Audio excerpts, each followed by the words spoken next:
Right. And I think it's fair to say that it's another bio-inspired Absolutely. talk. Yeah. Okay. Yeah. Good. So we'll. Please welcome Julie. Thank you. Thank you very much for the invitation to this very exciting symposium. We'll continue with my inspiration indeed, this time more on the level of the controller. So we'll try to build something that looks like a brain. And before I lead you into this world of neuromorphic computing and sensing, let me try to pick you up where we have landed so far in the symposium. So what is robotics today? One component is mechanical and electrical design, right, of robotic bodies. That's what we have seen during the exhibition here and also in the talks. You need a perfect mechanical system. You know how to control it, to have certain speed, positions with given precision. The second component comes from the fact that in robotics, perception has been a bottleneck for a long time. So if you now want to direct your actions and some object that you visually perceive in the outer world, that was difficult. If you try to bring your robots in a real world environment that is complex, that is changing, modeling this environment becomes a big problem. And we have seen in Dieter's talk yesterday that deep learning today and some other computational frameworks, they basically made a revolution there. So now we have a much better perception and modeling capabilities, and they're brought into robotics. And the third component is a bit more boring one could say. So this is something you don't hear much about in conferences, something slightly hidden. So it's all the coordination of many different components, deciding to switch between different modes or to switch from searching behavior to grasping behavior. If you detect an error, to do something else. So all these, planning, executive control, or integration of different modules, lots of software. So what has been key to this immense progress in robotics that we observe today are three things, I think. So first, we've learned how to program, right, our computers. We write better software today, which allows us to integrate different components easier. There are all these new libraries that help us to do it. We have better models.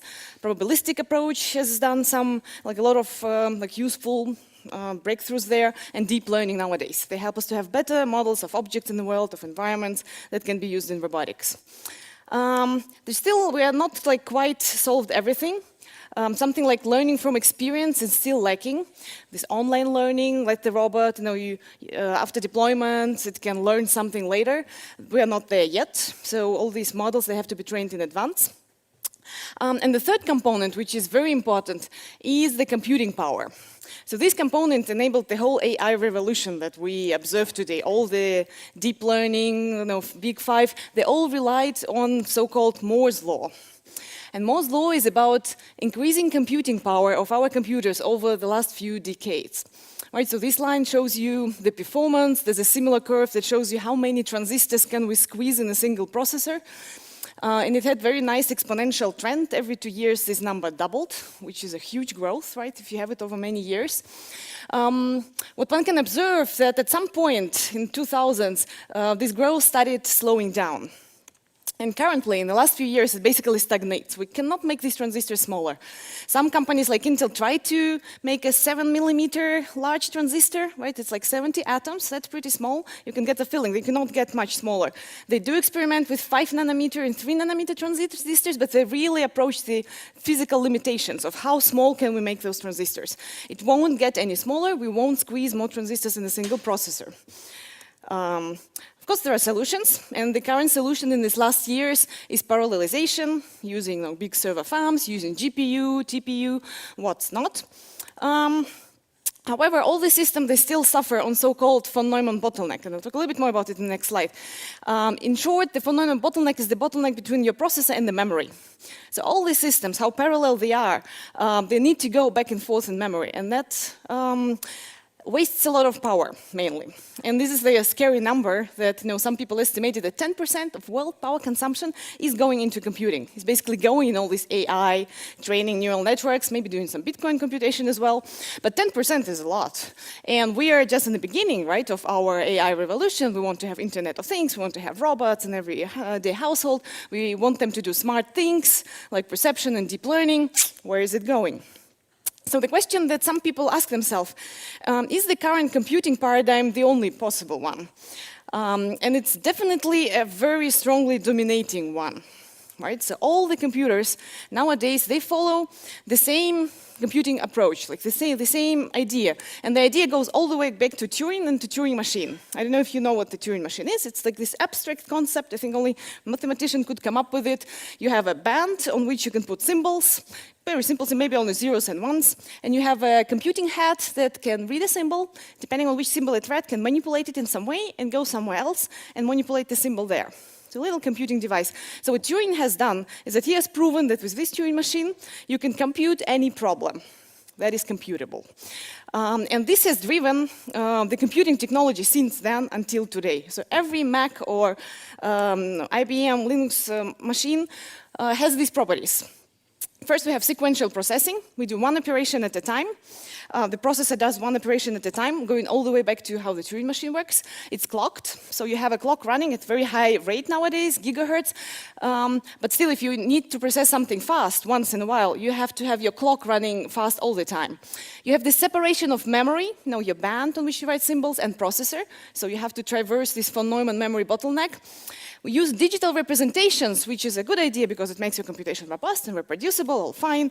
However, if you need to represent very small numbers, and many of those very precisely, then your digital representation requires huge, like a lot of transistors. So you're wasting a lot of power in doing that compared to analog representation. If you would just represent these numbers directly in some physical variable, currents and voltages and some capacitors. It runs algorithms, so it's a good thing. You can program these devices.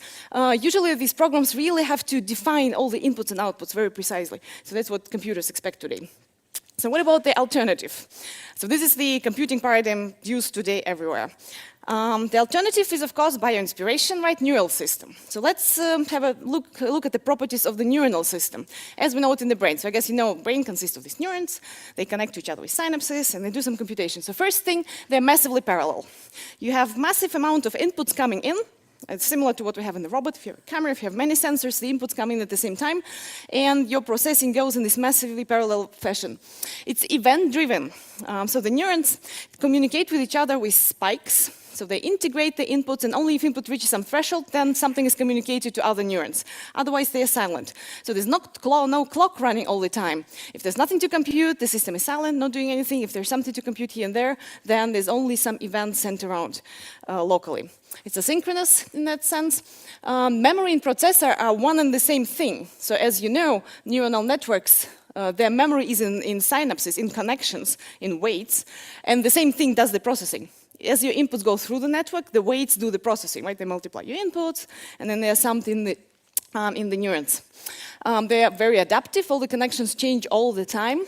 Now, the bad thing is they don't run programs. Like all we've learned, like all the Python, C++, all these software development frameworks, they just don't run there. They don't implement algorithms. What they do is they implement dynamical systems. So now it's a little note for mathematicians. So these Turing machines, they are Turing complete, meaning that you can complete any computable problem with these machines. These things might go even beyond Turing, so you might compute some problems that are not computable with regular computers. So one thing to note is that these very different computing paradigms, different things might be simple and hard on regular computer and in this neuronal system. And another thing to keep in mind is that if you have the task and processing hardware mismatch, that will cost you something. And this is what we observe in computing. Perceptual revolution, neuronal networks, that's what we try to squeeze into digital computers. There's a mismatch, and this match costs something. So some people think it's good to try to match your hardware substrate to your to the task and also to your solution that you have to the task. So this is what people who call themselves neuromorphic engineers do. They develop hardware that is inspired by neuronal processing system. They call it neuromorphic hardware. So currently on the market, there are a few devices. You might have heard about True North and Spinnaker. Those are the most famous ones. The True North is designed for accelerating deep and convolutional neural networks, making them event-based.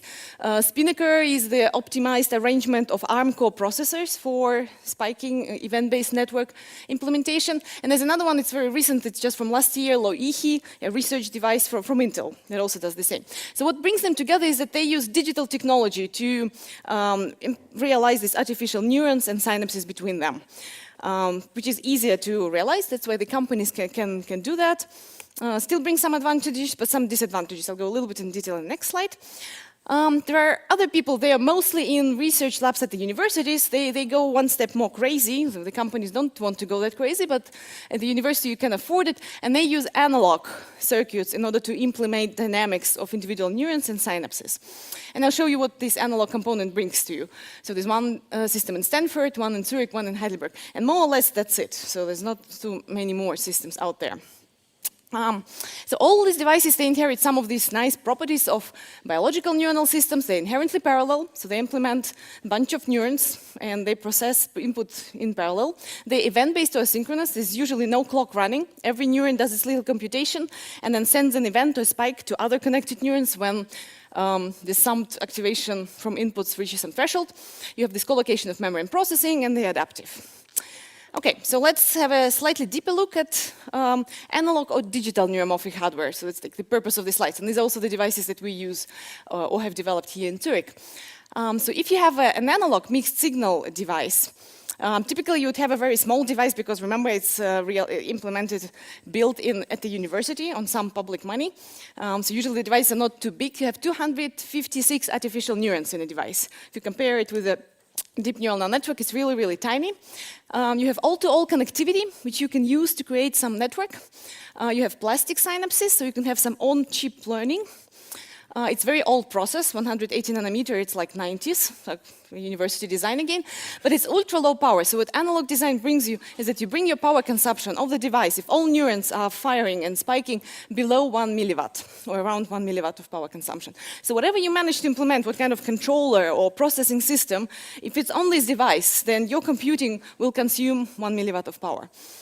The second device, same story, there's no learning on board, it's slightly more scalable, you have more neurons, you have 4,000 neurons instead of 256, same story. Now the drawback of these analog devices is that they use very, very small currents, and at these very small currents you feel the differences between individual transistors, the processing differences of individual transistors. In your normal computer you don't do it because you use transistors in binary regime, 0 or 1, you just drive it to either 0 and 1, and this is what consumes a lot of energy. Here you don't do it, you use transistors in subthreshold regime, so you use all the small currents running through them and all the exponential curves between your currents and voltages.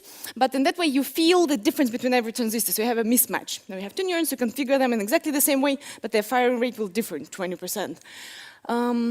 So to avoid that, you can do a digital device, especially if your company is probably a smart way to go. These are much larger systems typically, so here it's 130,000 artificial neurons. There are some systems with 500,000 or million neurons. They're usually programmable, so here they have programmable learning engine, meaning you're flexible in what learning rule you want to implement on this device. Much more advanced process, of course.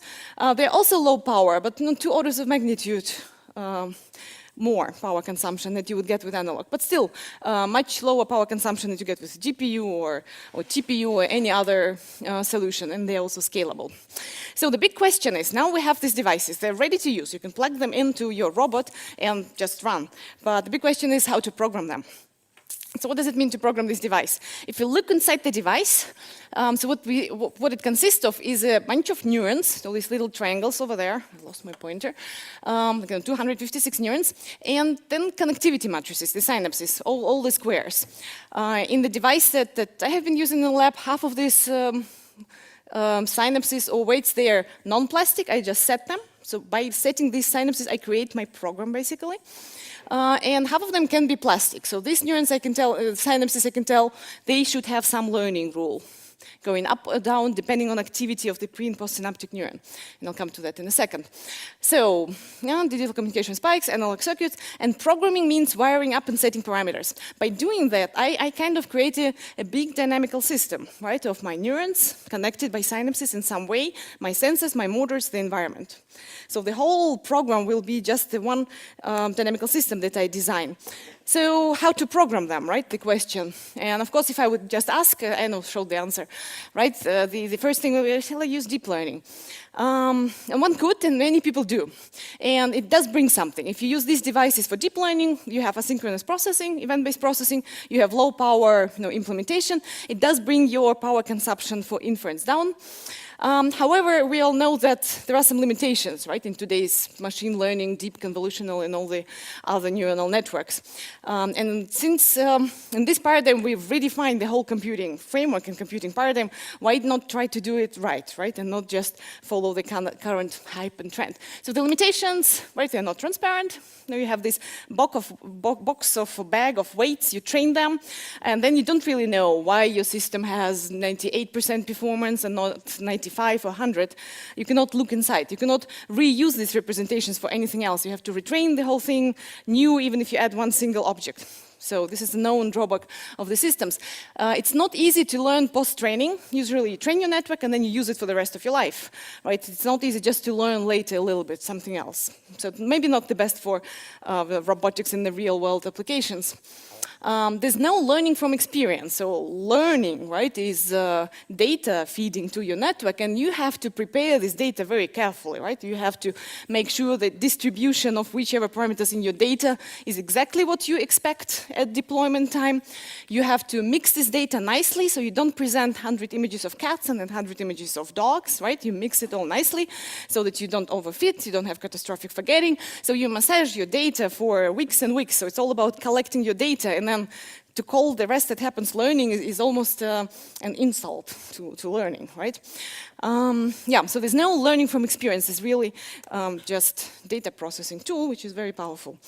And then, so what the neuronal networks do, they solve the pattern recognition task very nicely, right? You have a picture here, you have a label there. But that's not the only thing we need in robotics, right? So what about all the decision making? So it gives me 5 most probable answers. How do I select one? How do I learn from my selection? So next time maybe I select in some other way, because the first one was the wrong one, I should have taken the second one. What about planning? So if I want to plan, like not to only do recognize images, but then also do something else and do something else. What about control? How do I integrate it with this framework? And what about knowledge representation? So the networks, they're not transparent, right? Remember. But for to do planning, to do proper decision making, also proper learning, we need the knowledge representation, which was the big goal of AI, right? How do I represent all the ontology out there in the world? And this is still not solved with neural networks. Yeah, so these are all the drawbacks. So, and we cannot have some other solutions, some other software solutions for these other tasks, because our goal is to put everything on this neuromorphic device, right? If I have a neuromorphic device that consumes 1 milliwatt of power, I don't want anything attached to it, any computer that will consume 3 orders of magnitude more stuff. So there are alternative frameworks to deep learning that you can use, and I won't go into details of these frameworks so that we have a little bit of coffee break, but I'll just sketch briefly the framework. So what this framework is distinguished by this memory-based computing framework. The deep neural networks are memory-less. There's input, there's output. And I think the key to making them more intelligent is to add memory to that. And there are 2 types of memory. There's a working memory, which is activation-based. So in typical deep neural networks, you get input, right, and activation just flows through, and then it's output. But here you would have activation reverberating in the network. So you have activation-based memory. To achieve that, you need strongly recurrent neural networks, neural dynamics. So it's not enough to make them just feed forward. What it gives you, it helps you to breach timescales, because you have this behavioral timescale, right? You are on a robot, maybe I manipulate objects on some second timescale. My neurons work on the millisecond timescale. So in order to breach the timescales, I need to create these activation states, these attractors, where the system can sit for a long time and breach the neuronal and behavioral timescale. And then there are different tricks like population code in order to achieve robustness and stability. And the second type of memory is a long-term memory. And this is the memory that we know from normal feed-forward neuronal networks. It's based on plastic synapses, which have weights that can change, sometimes also delays, because in these event-based networks, time plays an important component, so delays is another learning parameter. Usually, in these devices, we use local learning rules, meaning a synapse cannot know about the state of other synapse, so it's not so easy to do normalization here. Synapse only knows the activity state of the pre- and postsynaptic neuron, maybe over some time, maybe only the presence or absence of a spike, of an activity event. There are learning rules that do that. So the whole long-term memory, it's kind of like a memory trace of previous activity. This is kept in the network, and usually it's with some reinforcement gating. So usually have some kind of reward learning. Okay, so what I will try to do in the next 5 minutes is just sketch a few concrete projects that we have done in this framework with the most challenging hardware. So analog device, 256 neurons, analog neurons, 20% mismatch. How can you do anything with it, right? So the first thing that we try to do is the simplest thing you do in robotics, right? You avoid obstacles and go to targets, and you use behavioral robotics / reactive control, also known as Breitenberg vehicle. I don't know if it's a concept in robotics, Breitenberg vehicle, right? Great, then I don't explain what it is. And I'll just go very quickly through this target acquisition network, right? So it's the network that we've designed. We have a population of neurons, like a line of neurons, that represents the horizontal position of some input that I detect as a target on in my image frame. It's not an image we use an event-based camera, but never like sensor frame that has a spatial component. So every of these neurons receives events from the pixels of the camera on the right, on the left, on the right, on the left. So this is our place code representation. An identity of the most active neuron signals where is my target in this horizontal plane. This horizontal plane or angular plane is enough to control my robot, right? You just need to control the velocity of it.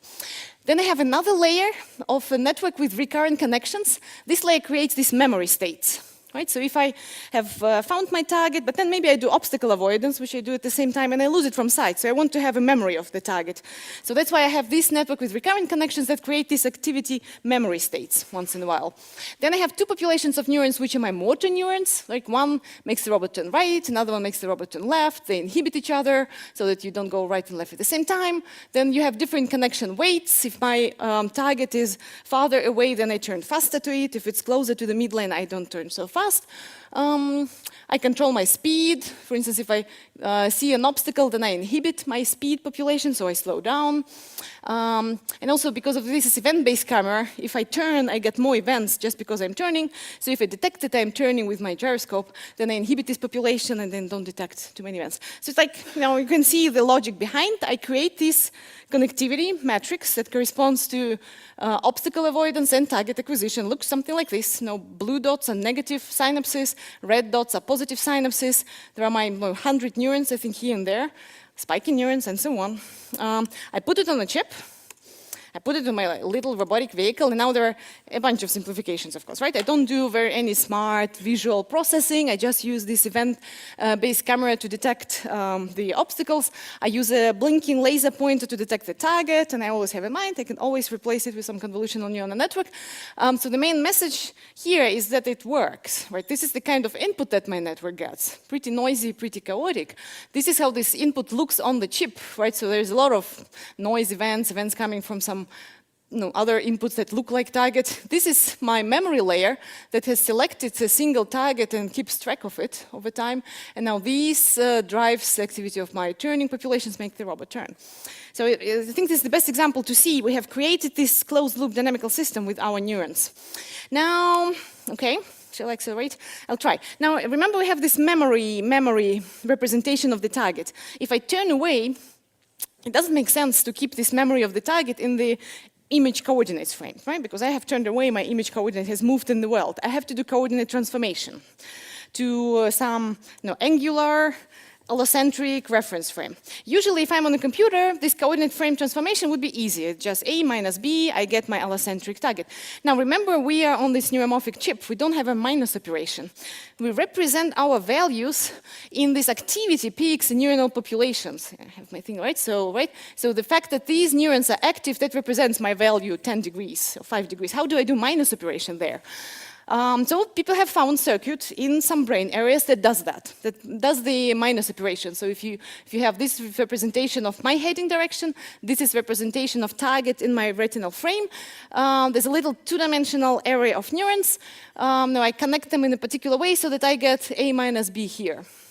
I put it on the computer, I can do my reference frame transformation. So now I can define this computational block, this population of neurons, as a computing element to compute differences. And I can use it for reference frame transformation. I can also use it for error estimation. And I'll show you next what one can do with that. I can also use the same structure, just reading out along the other diagonal to compute sums, which I can use for integration. So now I have like a little computing primitive that I can use, for instance, to implement a neuromorphic motor controller.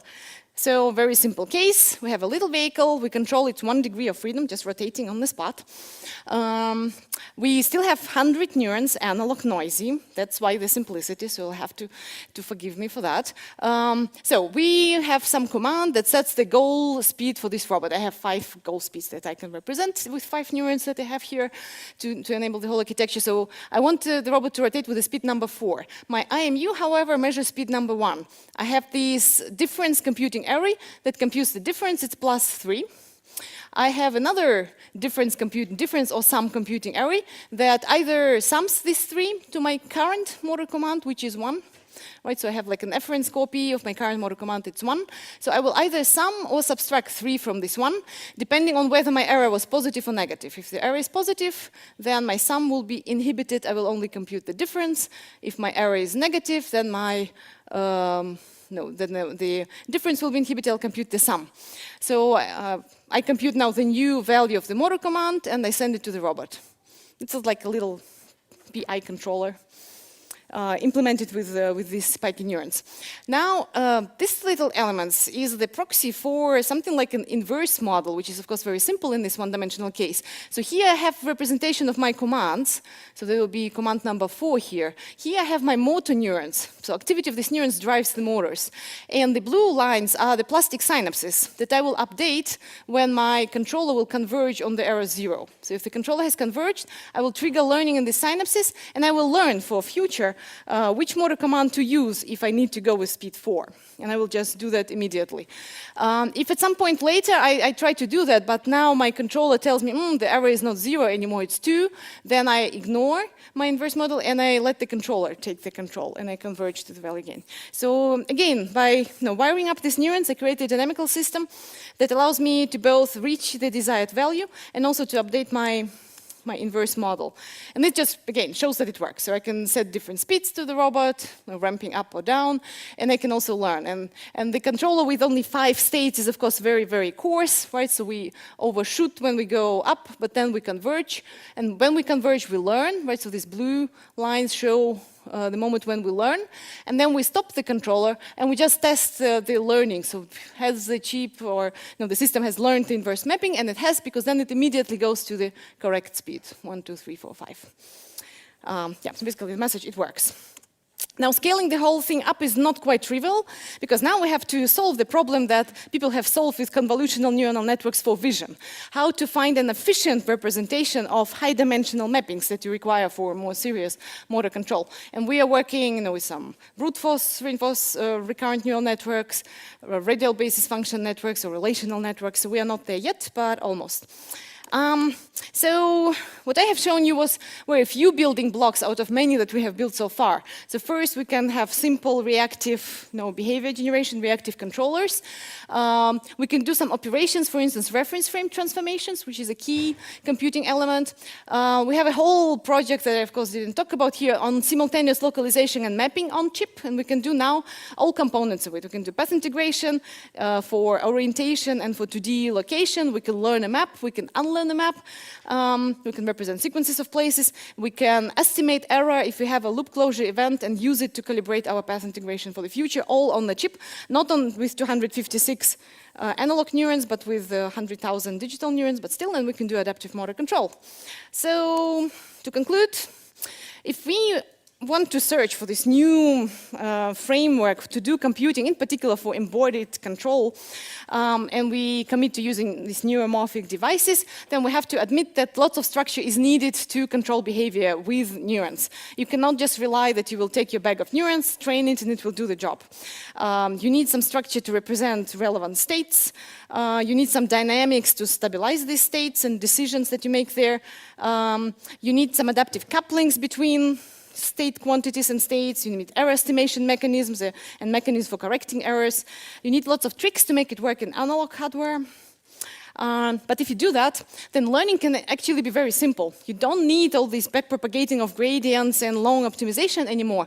Your learning can be one shot, because you just now learn mappings between these nicely designed state representations, and you can go with as bad as binary weights. Just something is connected or not connected is then enough. Another just idea, thought, or conclusion from this is that computing substrate on the one hand side shapes our thinking about the problem, and then also sets additional constraint on our model. So different things are easy or difficult on different computing substrates. So it might be wise to select the substrate and hardware to your problem and to your solution. And it can also lead to new inspirations and more efficient systems. That's our hope. Thank you very much. Of course, this work was done with some funding and some students.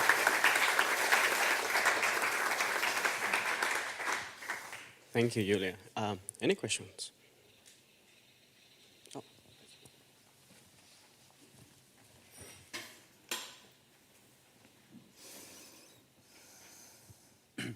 Thanks for the talk. So I have a question. How do you program in this device? Do you have your own language, programming language? Like you have high-level programming language like C, C++ or something Right. else? So at the end, programming the device is setting this connectivity matrix. And you can do it with whatever language you want. You can use MATLAB. A lot of our students use Python or C++. What you need to do, you need to create populations of neurons and then connectivity matrices between them. Whatever helps you to do that efficiently. And then if you take the Loihi, the device provided by Intel have developed a very nice SDK that allows you efficiently create different neuronal architectures, and then they take care of compiling those from Python to C and then to machine code that their device understands. The analog devices developed in our institute, they have this huge problem of how to program them, because they were developed by electrical engineers, and then by the end of their PhD advisor would ask, hey, could you please also develop some software framework so that people can use it easily, and then you can imagine what kind of software framework comes out of that process. So depending on the device, the company or whoever produced this device usually will give you the tools how to configure this device. Okay, we don't have too much time, but I have a question for you. What is your view about we are going to move all to neuromorphic processors, or we will have a hybrid of the current ones and neuromorphic? And if that is the case, how do we match them? Yeah, okay. So all depends on the task, right? I'm sure we won't replace normal computers for doing word processing, right? And maybe even working with data, digitalized data. For many control tasks and vision tasks, and when we want to combine the two, my vision is that we will go all neuromorphic. There are two things that I want to gain from that. One is we will be able to achieve this extreme efficiency. And for some devices, we might need this extreme efficiency, maybe not for mobile robots, where motors consume so much that it doesn't matter whether it's 100 milliwatt or 1 milliwatt. But if you think about little flying robots, or maybe some prosthetic devices where you have some implantable signal processing thing, where you really want to go ultra low power, then we might want to go all neuromorphic. My and some other people's personal interest is, if you do that, then you force yourself to think of everything in neuronal space. And that could be useful for understanding how the brain works at the end, right? So you don't have any shortcuts. You have the whole system and you do everything in neuronal system. Combining the two is what we do now, because currently there are some components missing, some interfaces missing. Interfaces to motor, for instance, are not quite there. So I need a computer that will talk to the motor, and then my device talks to the computer first. And also for some sensors are neuromorphic. I can plug them in directly to my device. Others are not, right? There's a camera. Maybe I want to extract something from the camera once in a while and let it go in my device. I will also have some maybe small as possible computer, or maybe FPGA. So FPGA is usually faster, fits better. And there are interfaces to those. You lose some of the efficiency, of course. Usually you still win compared to non-neuromorphic solution. But there are interfaces, usually USB, which you plug into whatever you want. Okay, thank you, Julia. Please, thanks again. Okay, now we go to the coffee break, and let's be here in 20 minutes.